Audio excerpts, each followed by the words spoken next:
the rain began as a misting over the winding roads of the Ozark Mountains, dampening the excitement Chuck Norris and his friends felt just hours earlier. The air carried the sharp scent of wet earth and the faint hum of cicadas, their song muffled cicadas, their song. Chuck, an ambulance driver from Miami, had suggested the road trip as a way to escape the sweltering heat of Florida's summer. The Ozarks, with their dense forests and winding rivers, seemed like the perfect getaway. Chuck had driven most of the way, his hands steady on the wheel. He was used to long hours on the road, navigating tight city streets and unpredictable traffic. But the Ozarks were different, a maze of curving roads and towering trees that loomed like silent sentinels. He thought about Miami's beaches, the rush of surf and the gleam of neon lights. Here, the world felt older, untamed. The group, Chuck, his childhood friend Josh, Josh's girlfriend Taylor, and Chuck's younger sister, Beth, pulled over at a clearing by a small stream. Rain pattered on the canopy of leaves overhead, creating a rhythm that felt almost hypnotic. "Let's set up here," Taylor suggested, brushing her auburn hair out of her face. "It's pretty, and we could use a break." Chuck nodded, pulling the car off the narrow road. They unloaded a small stove and some camping chairs, setting up under a tarp they stretched between two trees. The stream bubbled nearby, its sound mingling with the rain. As they sat around the fire they'd managed to coax to life, Chuck felt a pang of nostalgia. He thought of their dad, who'd always insisted on family camping trips. Dad had a knack for finding the perfect spots that felt just a little magical. Chuck could almost hear his father's gravelly voice, teasing him for forgetting the matches again. The rain grew heavier as the afternoon stretched on. They told stories to pass the time, laughing over exaggerated memories from their youth. It wasn't until Beth fell quiet staring into the woods that Chuck noticed something felt off. "What is it?" he asked her. "I thought I saw something," she murmured, her voice barely audible over the rain. Josh scoffed. "Probably a deer." "No," Beth said firmly. "It wasn't a deer. It was... I don't know. It just felt wrong." Chuck followed her gaze, his eyes narrowing. The trees swayed in the breeze, their trunks slick with rain. Nothing seemed out of place, but the hairs on the back of his neck stood on end.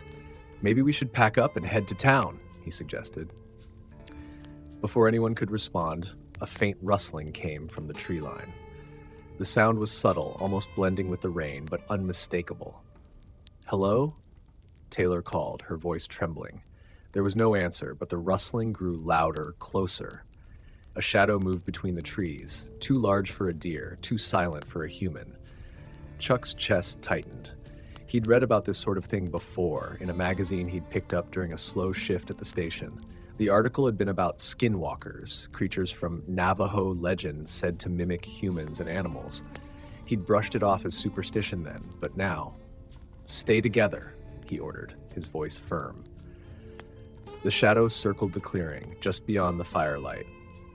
Every so often, Chuck caught a glimpse, a flash of pale, elongated limbs, a face that seemed almost human but horribly wrong.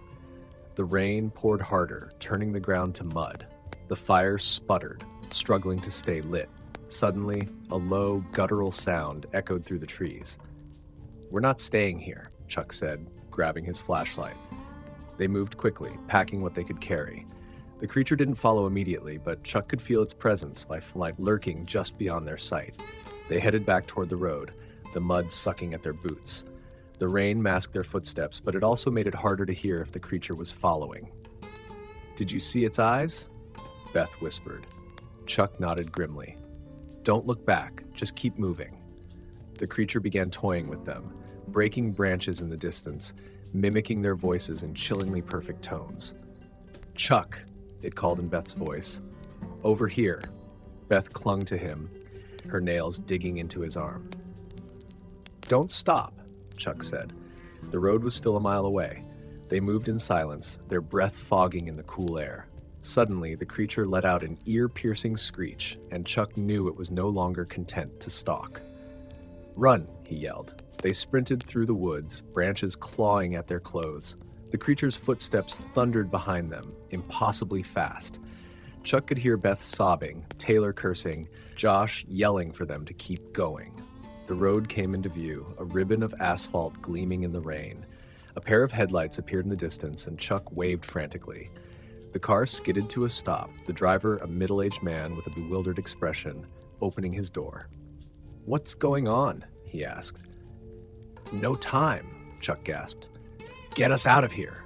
The group piled into the car, slamming the doors shut. As they sped away, Chuck glanced out the back window. The creature stood at the edge of the road, its pale form illuminated by the tail lights. Its face was twisted into a mockery of a smile, and its eyes glowed with a malevolent light. They didn't stop until they reached the safety of a nearby town. Chuck didn't sleep that night, his mind replaying the events over and over. He knew they'd escaped, but the creature's image lingered in his thoughts, a reminder that some legends were more than just stories.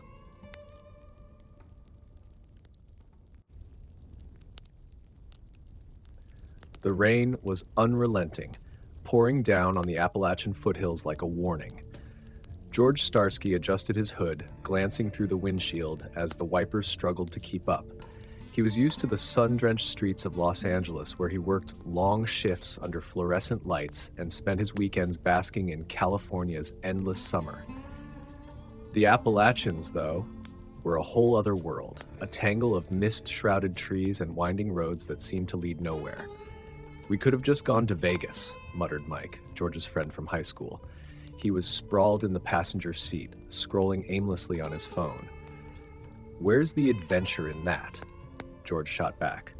From the back seat, Julia chimed in.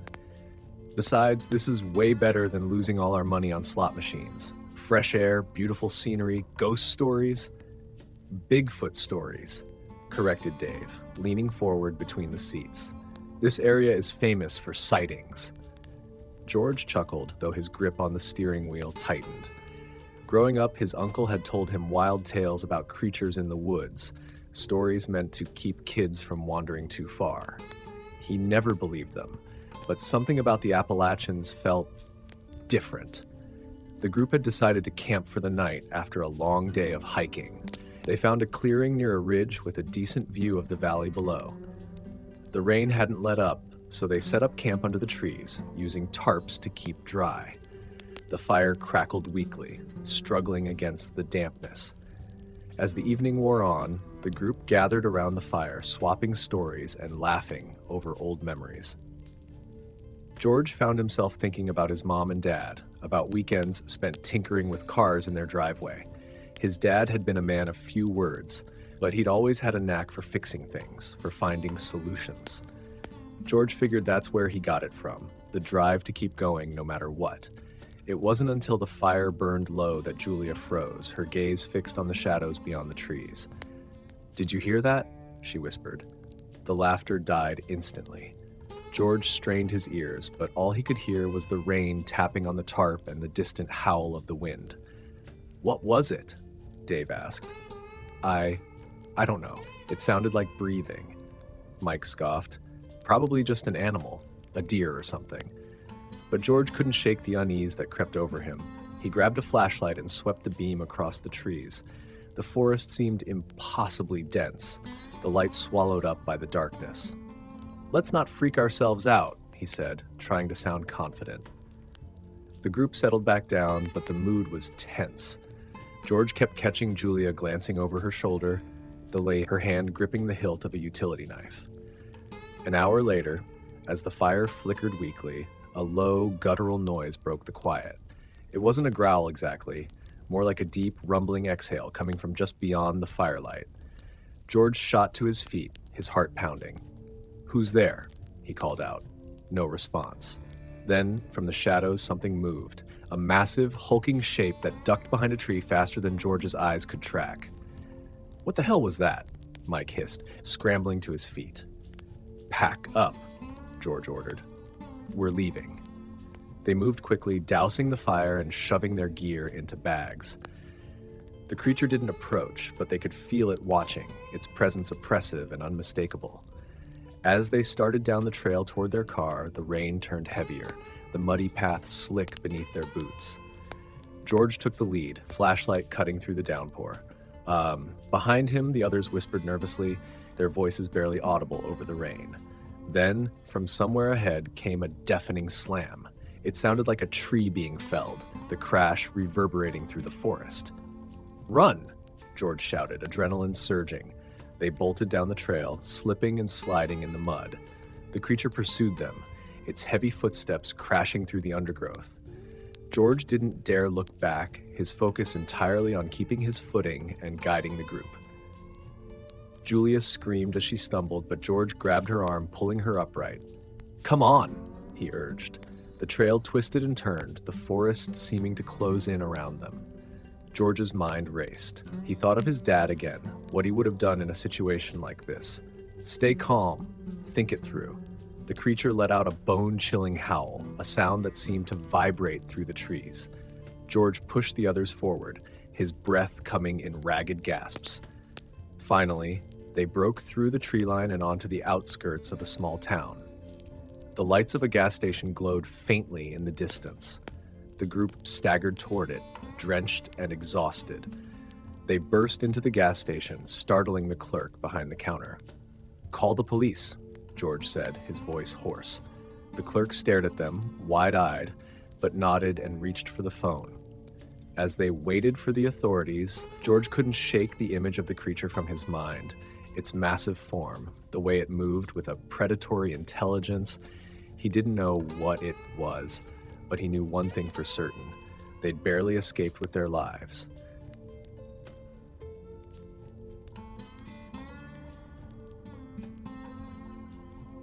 The cabin sat on the edge of the woods, a solitary structure tucked into the snowy embrace of the Ozark Mountains. The wind howled relentlessly outside, shaking the bare trees and battering the windows with icy gusts. Nick Crow stood in the small kitchen, his breath visible in the chilly air. The fire in the main room had dwindled to embers, and the drafty old cabin didn't do much to keep out the winter cold. Nick had lived in Detroit most of his life, where winter was a beast of its own. He'd spent his days working as a gardener, turning lifeless patches of earth into vibrant displays of color. It was an unusual career in a city known for its concrete and steel, but Nick had always felt at home with his hands in the dirt, coaxing life out of unlikely places. This cabin retreat, however, was far removed from the familiar bustle of the city. "Do you think the wind'll let up?" said Ellie, one of his friends, as she threw another log onto the fire. "Not anytime soon," Nick replied, glancing out the frosted window. The night was pitch black, the trees swaying wildly in the gale. "Good thing we're not going anywhere," muttered Jake, lounging on the couch with a blanket wrapped around him. "This place gives me the creeps." "It's just the isolation," Nick said, though he felt it too. The mountains were beautiful in their starkness, but they had a way of making you feel small, insignificant. The group had come here for a quiet getaway, a break from their hectic lives, but the sense of peace they'd hoped for had been elusive. The wind had been relentless since their arrival, and the cabin felt like it was barely holding together. As they sat by the fire, Nick's thoughts drifted to his childhood. He remembered his grandmother's stories, told in her tiny living room back in Detroit. She'd had a way of making even the most ordinary tales feel magical, weaving in bits of folklore and superstition. "Did you hear that?" Ellie's voice snapped Nick out of his reverie. The room went silent. For a moment, the only sound was the wind whistling through the cracks in the cabin walls. Then, faint but distinct, came a scratching noise from outside. "Probably a branch," Jake said, though he didn't sound convinced. Nick got up and grabbed the flashlight from the kitchen counter. "I'll check it out." "Wait, are you sure?" Ellie asked, her voice tinged with unease. "I'll be quick." Nick stepped outside, the cold biting through his jacket. The wind whipped at his face as he shone the flashlight around the front of the cabin. The snow-covered ground was undisturbed, no footprints or fallen branches in sight. But then, just as he was about to head back inside, the beam of the flashlight caught something, a glint of movement among the trees. "Hello?" he called, his voice swallowed by the wind. There was no response, but he could feel it now, the unmistakable sensation of being watched. He backed toward the door, keeping the light trained on the spot where he'd seen movement. Suddenly, something slammed against the side of the cabin. The impact rattled the walls, sending a shiver through the wooden frame. Nick bolted inside, slamming the door behind him. "What the hell was that?" Jake demanded, jumping to his feet. "Something's out there," Nick said, his heart pounding. The scratching noise started again, louder this time. It moved along the side of the cabin, as though circling them. The group huddled together, their eyes darting toward the windows.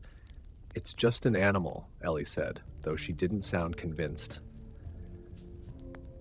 Nick didn't reply. He'd seen something out there, something that didn't move like any animal he'd ever encountered. He thought back to a series of videos he'd watched a few months ago, grainy footage of supposed creature sightings, stories of people disappearing in the woods. He dismissed them at the time as internet nonsense, but now... The night wore on, the noises outside growing more insistent. Scratching turned to pounding, and once they heard what sounded like a low growl. "Do we have any weapons?" Jake asked. "I've got a knife," Nick said, "and there's a hatchet by the woodpile." "We're not going out there," Ellie said firmly. They waited, huddled by the fire as the hours crawled by.